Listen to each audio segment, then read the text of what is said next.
Actually, the stigma about psoriasis is kind of tough kasi not a lot of people know about it. Yeah. And the first thing that people see when they see your skin is they think it's a virus. So to share you some of my experiences back then, was when I was in high school, syempre medyo immature, people don't know how to deal with it maturely, So they think na when they see my flaky skin, their first comment was, wow, ano yan? Virus ba yan? So I go, hindi. Ano lang to? Psoriasis. Then that's the part where I expound. Ano ba yung psoriasis? Tinatanong nila. Then I tell them na it's an autoimmune disease, Sa akin lang to, don't worry. It's not contagious. So I think the part in their end is just reassuring that they're not gonna have it, Hindi siya contagious. Yung important thing na sinasabi ko,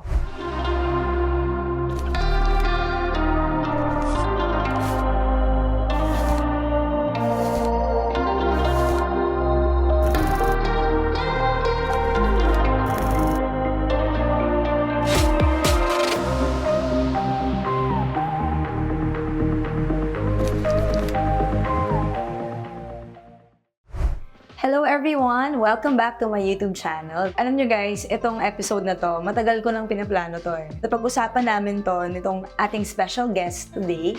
I think last year pa, we've been discussing it, we've been talking about it, pero ngayon na siya nag-materialize. So, my special guest here is none other than Mr. Christian. Hello. And he's been my patient since mga 2 years na ba? 2 years. Mga 2 years na. And yung topic na pag-usapan natin ngayon is his skin condition. Psoriasis vulgaris. So, I'm sure that some of you may be familiar with it, and I've been getting a lot of requests actually to talk about it. And ngayon yung chance natin because Mr. Christian here, sabi may Mr. Christian na lang, Christian here is very, very willing to share his journey. Kasi we'll be talking about how he found out about it, etc. And kung ano yung nangyari, kung ano yung mga ginawa natin para mangyari yung what he is now, di ba? Parang gano'n. Yeah. So before that, Christian, please introduce yourself to the audience. Hello everyone, my name is Christian and I've been battling psoriasis for over 16 years now. By profession, I'm a software engineer, so, the typical geeky IT stuff.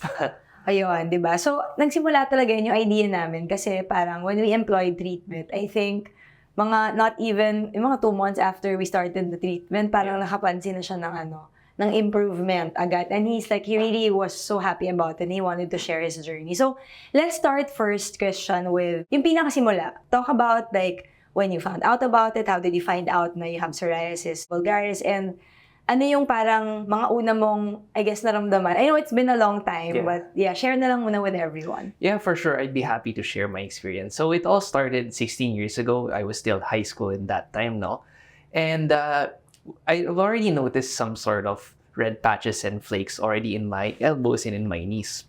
So at first, we thought that it was just simple dry skin, ganon. But as months came by, it actually grew further and further. So my mom said, baka ano lang yan, itchiness lang. We can just treat it with over-the-counter treatments. And we could try, simple solutions, such as makatingko, ganun lang. So we tried, all these sorts of medicines, topicals na very basic, but none of them really worked. So the further it grew as 1 year came. Pero walang merong psoriasis in your family? Not that we know. So ikaw yung first? Yes. That's why they didn't know what to do, they didn't know what it was about. Akala lang talaga nila parang, okay. Yeah, and from there, since we're all alarmed, we came to a dermatologist. And sad to say na it was actually diagnosed as psoriasis. Nag-biopsy ba sila? Or nung nakita lang, alam na? Yeah, when by visually looking at it. Yeah, it's a clinical diagnosis kasi parang because of our training, when we see psoriasis, we know what it is. So yun, the doctor mentioned na, hey, this is not just, typical rash, but it's psoriasis, which the doctor mentioned na as of the moment, there is no cure for this. And from hearing that there is no cure, my family actually felt hopeless about it. And from there, doc, maybe there's anything that we can do about it, And given the state of medicine at that time for psoriasis, the only thing that we can do is just apply steroid creams. So yeah, we just followed the advice, and from there we took it, bought the same stuff all over again, the same prescriptions, and I would say it's on and off from there on. So, for the benefit of those who don't really know what psoriasis is about, tama yung sinabi niya, it's an autoimmune condition actually. It's not contagious. Hindi siya nakakahawa. Pero kasi ang nangyayari doon is, di ba, our skin produces skin like every 28 days. So, when you have psoriasis kasi, sobrang bilis nung pagpalit ng skin na parang poor quality skin yung napoproduce. So, nangyayari, scaly siya, red, patchy, and then sometimes when you scratch it like that, parang may, pinpoint bleeding, di ba? Yeah. And the most common areas involved would be the scalp, the elbows, knees, yun. But what areas were involved? Saan nag-start sa'yo? Initially, it started from elbows and knees. Then, nag-grow siya sa chest, sa back, and dito sa may legs part, sa thighs, all over, basically. And So, scalp your nails affected also? And in my nails, it did. Mga siguro more than half of my nails had psoriasis then. And then I just wanted to know lang, kasi 'di ba, parang when we were talking about it, when finally nung nag-start na tayo ng treatment, tapos na happy ka about it, we were talking about yung changes. Kasi parang how you felt as someone with psoriasis. Parang you're talking about, 'di ba, yung parang share mo na parang, hindi ako nagsiswimming, mga ganun. Can you talk about that? Would you like to share? Yeah, for sure. Actually, the stigma about psoriasis is kind of tough because not a lot of people know about it. Yeah. And the first thing that people see when they see your skin is they think it's a virus. So to share you some of my experiences back then, was when I was in high school, syempre medyo immature, people don't know how to deal with it maturely, no? So they think na when they see my flaky skin, their first comment was, ano yan? Virus ba yan? So hindi. Ano lang to? Psoriasis. Then that's the part where I expound. Ano ba yung psoriasis? Tinatanong nila. Then I tell them na it's an autoimmune disease, no?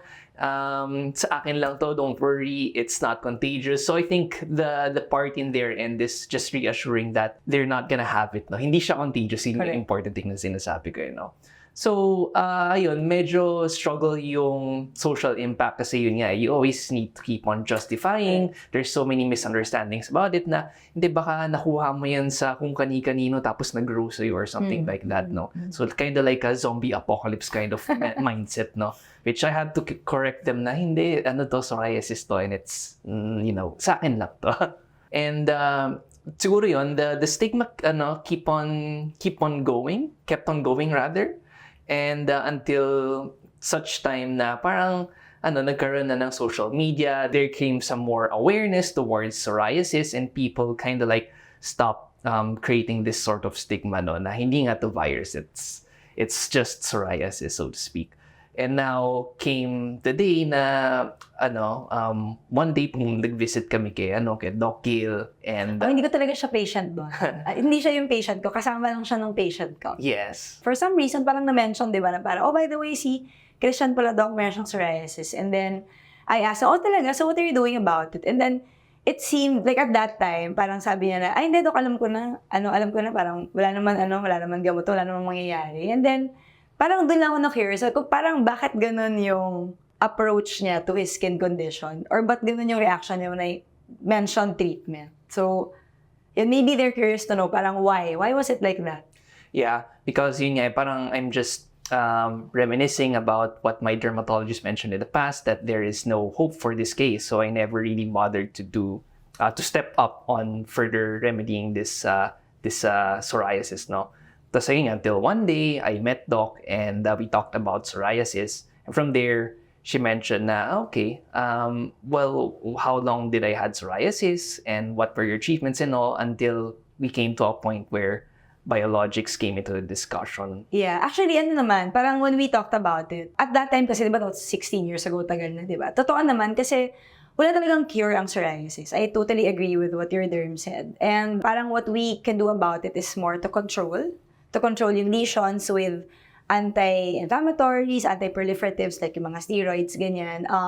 And managing or avoiding yung possible triggers. Like you mentioned, ano ba yung mga nasabi mong triggers mo dati? Like sun exposure, mga ganon, trauma to the skin, etc. Pero we're lucky, and I was telling him, kasi it's been so long since nag-research or even considered alternative treatments, right? So he wasn't aware about it. In psoriasis kasi, meron tayong mga tinatawag natin na inflammatory cells that sort of trigger mabilis na pagpalit ng balat. And yung mga gamot dati, parang yung treatment for psoriasis was like a shotgun therapy. Parang tamaan na lang natin lahat ng immune cells in the hopes na pati yung nagkukos ng psoriasis matamaan din. So, that's why the treatments before were very limited. We didn't really want to keep on doing it kasi nga, parang natatamaan din yung maraming mga collateral damages. But because of, I guess, advancements in technology and research and medicine, yung tinasabi ni Christian na biologics, sila yung mga gamot na they can zone in on the specific cell na nagkukos ng psoriasis so that even if you're taking it, yung ibang cells, hindi siya affected. So, parang sorted din, di ba? So, nung nalaman niya yon, parang, uy, ano ba na-feel niyo? Ayun, immediately nag-opt-in na ako for that. Kasi, pero syempre nag-research muna siya. Kasi, di ba, I mean, it's something new. It's not really, di ba?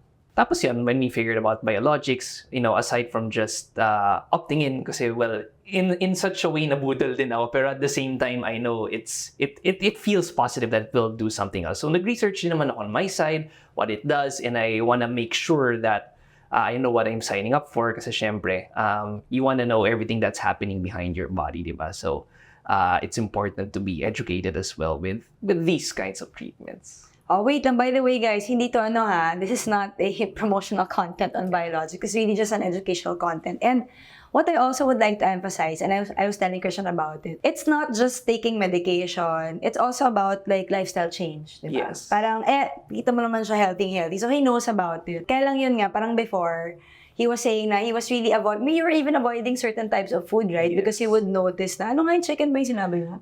Actually, it's buffalo wings. Yun, so parang di ba before, you would notice, he loves buffalo wings. Pero yun, parang napapansin niya na every time he would take that before, without yung treatment mo, no? Talagang nagfe-flare.